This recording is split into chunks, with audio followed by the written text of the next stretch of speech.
Hello दोस्तों, स्वागत है आप सबका आपके यूट्यूब चैनल जी जायसवाल अद्भुत ज्ञान गंगा में। दोस्तों, आज हम लेकर के आए हैं राजा विक्रमादित्य की कहानी। आइए जानते हैं राजा विक्रमादित्य कौन थे और इनकी क्या कहानी थी।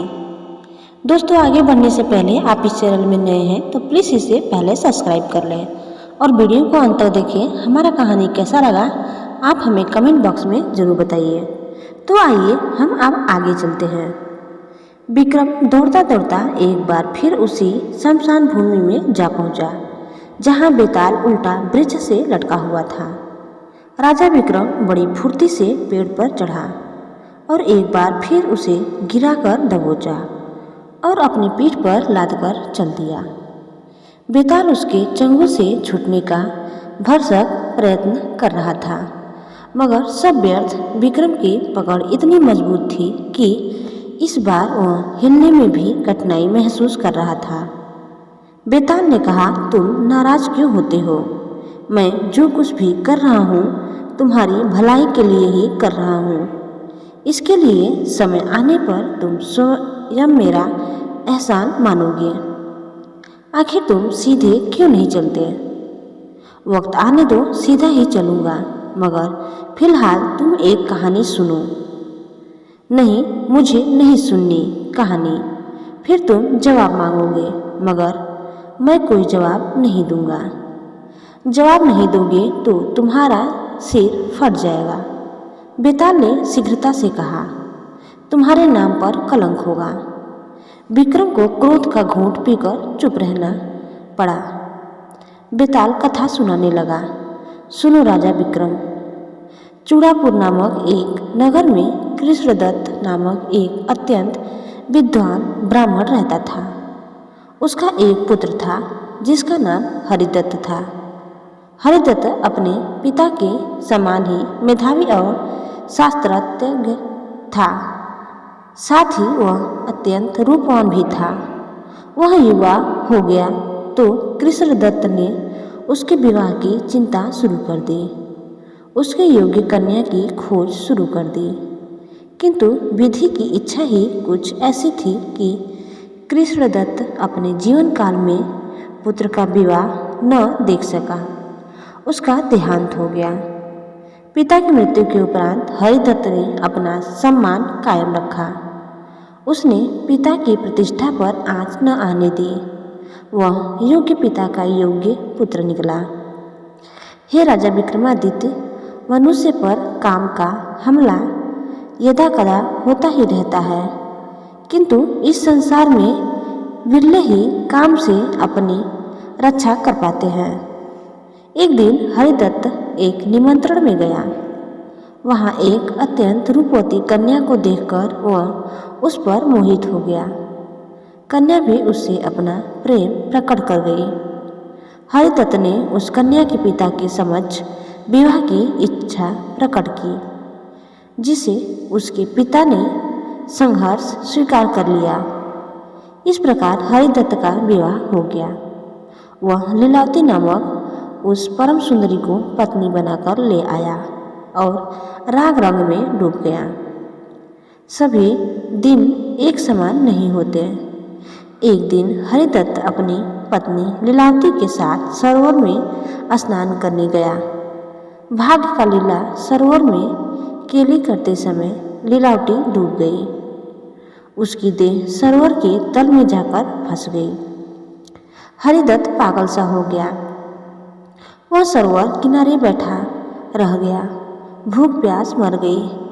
फिर एक दिन वह पागलों की भांति चीखता चिल्लाता जंगल की ओर भाग गया। काफी समय हो गया। हरिदत्त जंगल में भटकता रहा। उसकी दशा भिखारी के समान हो गई। जंगल जंगल भटकने के उपरांत एक देश से दूसरे देश भटकने लगा। वह विक्षिप्तों की भांति हर समय लीलावती को पुकारता रहता था। इसी प्रकार भटकता भटकता वह कंचनपुर पहुंच गया। वहाँ उसके पिता का एक परम मित्र वासुदेव रहता था। उसने हरिदत्त को पहचान लिया और उसकी ऐसी दशा देखकर वह अत्यंत दुखी हुआ। उसकी ऐसी दशा देखकर उसे अपना मित्र धर्म याद आ गया। उसने सोचा कि मित्र का पुत्र ऐसे घोर संकट में है, यदि ऐसे अवसर पर, ऐसी विपदा में मैं इसे अपने घर से इसी दशा में जाने देता हूँ और बाद में मेरे मित्र को यह पता चले तो बड़ा नाराज होगा। मन ही मन उसने सोचा कि मैं इसे ऐसे नहीं जाने दूंगा। तब उसने हरिदत्त को अपने पास रहने का प्रस्ताव रखा, मगर हरिदत्त तैयार न हुआ। वह अपना होश खो बैठा। उसे तो हर तरफ अपनी पत्नी दिखाई देती थी। हर पल हर घड़ी वह उसी के गम में डूबा रहता था। स्नान आदि की तो क्या कहें, उसे तो अपने खान पान तक का होश नहीं था। जब वासुदेव ने उससे बहुत अधिक आग्रह किया तो वह कुछ दिन वहाँ रुकने के लिए तैयार हो गया। हे राजा विक्रम, तब वासुदेव ने अपनी पत्नी से कहा, आज मंगलवार है, हरिदत्त को खीर बनाकर खाने को दो। वासुदेव की पत्नी ने खीर बनाई और खाने के लिए हरिदत्त को दी, मगर हरिदत्त ने वह खीर नहीं खाई और खीर का पात्र उठाकर एक बगीचे में आकर बैठ गया और वहीं एक पेड़ के नीचे खीर का पात्र रखकर वह लीलावती के लिए रोने लगा। उस पेड़ के नीचे एक भयानक विषधर रहता था। वह बिल से बाहर आया। उसने खीर के उस पात्र में जहर उगल दिया। हरिदत्त को इसका पता ही न चला। विषधर विष उगलकर चला गया तो हरिदत्त ने उस पात्र की खीर खा ली। खीर खाने के बाद उसे पसीना आने लगा, उसका शरीर ऐंठने लगा। हरिदत्त समझ गया कि यह विष का प्रभाव है। वह भागकर दरवाजे पर आया, चीखने लगा, तुमने मुझे जहर दिया है, मुझे जहर दे दिया। और वह वहीं दरवाजे पर गिर गया। उसका शरीर निष्प्राण हो गया। इस प्रकार का दृश्य देखकर वासुदेव घबरा गया। वह अपनी पत्नी को धिक्कारने लगा कि उसने ब्रह्म हत्या की है, हरिदत्त को खीर में जहर दे दिया है। यह आरोप सुनकर वासुदेव की पत्नी ने कुएं में कूदकर आत्महत्या कर ली। हे राजा विक्रम, न्याय करो, इस आत्महत्या का पाप वासुदेव पर आया या नहीं? वासुदेव को इसका दंड मिलना चाहिए अथवा नहीं, या इसके लिए हरिदत्त जिम्मेदार है कि उसने अनजाने ही वासुदेव की पत्नी पर आरोप लगा दिया।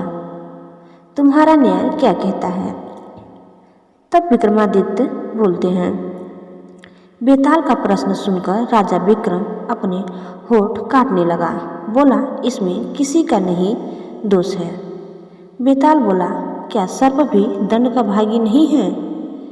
नहीं, विक्रम ने कहा, सर्प का तो काम ही है जहर निकालना, यह उसका स्वभाव है। तब कौन दोषी है? स्वयं हरिदत्त। उसको खीर का पात्र वहाँ नहीं रखना था, पर हरिदत्त भी दोषी नहीं है। क्यों? वह पागल हो गया था। पागल को ज्ञान नहीं होता, इस कारण इसमें किसी का भी दोष नहीं है। कहकर विक्रम चुप रह गया। इस बार बेताल ने भयानक अट्टहास नहीं किया, वरना चुप रह गया। केवल इतना बोला, तुम ठीक कहते हो राजा विक्रम।